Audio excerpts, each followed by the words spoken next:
In this case, both with a voice mic and earpiece to keep the noise that is observable down, and of course to maintain operational security with communications on a regular basis. You want to make sure that if possible you keep everything as far as sound discipline, noise discipline to a minimum.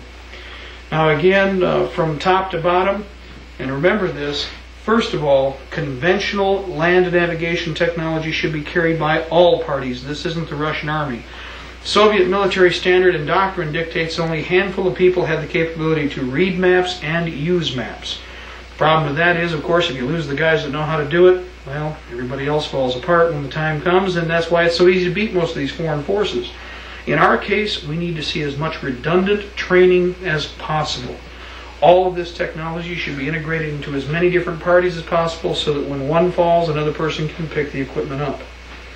Now, shifting a little bit, once we've got the troops in the field, one of the other things we're looking at, and of course we didn't get a chance to touch on this, are of course food and meal preparation. Almost all of you are familiar with the standard MREs now, and again, availability varies from one part of the country to the next in different forms and sources. And even if pieces are available, these are still a desirable pack-ready meal source. MREs are an option. Of course, old CRATs may still be available in different forms, and depending on where you are in the world listening to this tape, you might also remember that C rations are still issued to many countries. So you may find either type of conventional combat meal available. In addition to this, though, one of the other solutions, and of course this has to do with many of the different subjects that we are dealing with, not just food, but general utility storage for long-term combat support. Canning operations can be made available to just about anybody in the Patriot movement across the nation. As you saw in an earlier part of this particular tape, we also discussed, of course, reloading techniques, and you'll be seeing different pieces on this progressively. Much like the reloading presses that you were witnessing, you're also going to find that the reloading capabilities for these cans are quite similar.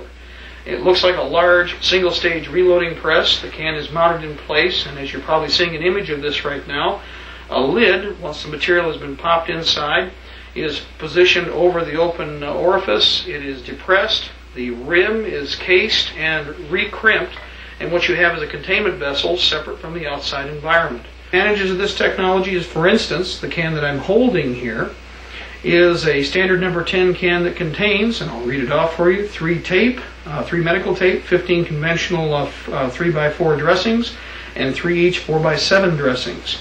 It's been repainted in a standard primer paint, whatever is available off the shelf. In this case, from one of our distress resale facilities called Big Lot. For 88 cents a can, the paint just simply covers to prevent rust.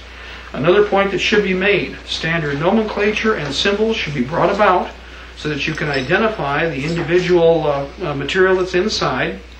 And in addition to that, of course, we have identified what's in the container in more than one location. And in my case, yes, we're a little paranoid about this idea. So we have it written in one location, then another location, then another location, and yet a fourth.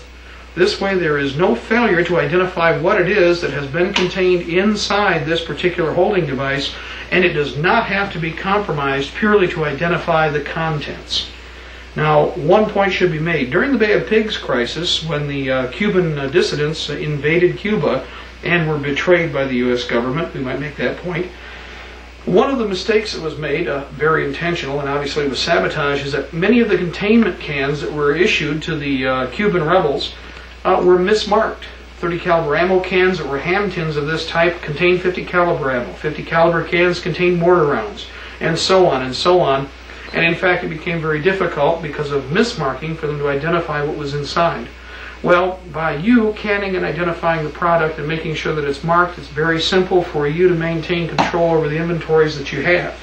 And by the way, one of the recommendations, and ignore all the other keys on my ring, you might notice a little tool here that is presently available to just about everybody on this planet, though some of you soldiers from Vietnam and, of course, Korea will remember it quite well. This is the P38 can opener, and this particular device is priceless. Simple, easy to maintain, obviously. In fact, KISS, keep it simple, stupid, is a basic rule. The P38 can opener simply mounts onto the rim, And of course, by adding pressure, you can progressively open this can. And you'd be amazed when you're hungry as to just how effective this can opener can be. Well, one of the things that we do with all of these devices when we store them is we take 1 or 2 P38 can openers and we glue them to the top of the can or tape them in place. The advantage to this is that no matter which case you're thrown of 6 cans, you will always have the technology on board to open what is in the box. And in addition, progressively through issuing these particular containment vessels, the P38s are individually distributed to different parties. If at all possible, every person in your unit, not only combatants but auxiliary personnel and children, should be carrying one of these can openers on a key ring or on a lanyard, similar to what we're seeing right here, so that this tool is made available. Now, the little trick, by the way, is that the end of the P38 can opener, made of fine American steel, also works quite well as a screwdriver or a prying tool. So again, whatever you're carrying has multiple purposes. This is a very simple tool, a very basic idea, but most people seem to forget this. Somehow, trying to use my fingernails to get into this number 10 can is not my first ambition in a combat zone. So again, keep it simple, stupid, pay attention to what's going on, and make these available to everybody. They're very economical, anywhere from 25 cents to 50 cents a piece, depending on where you are. The government made millions.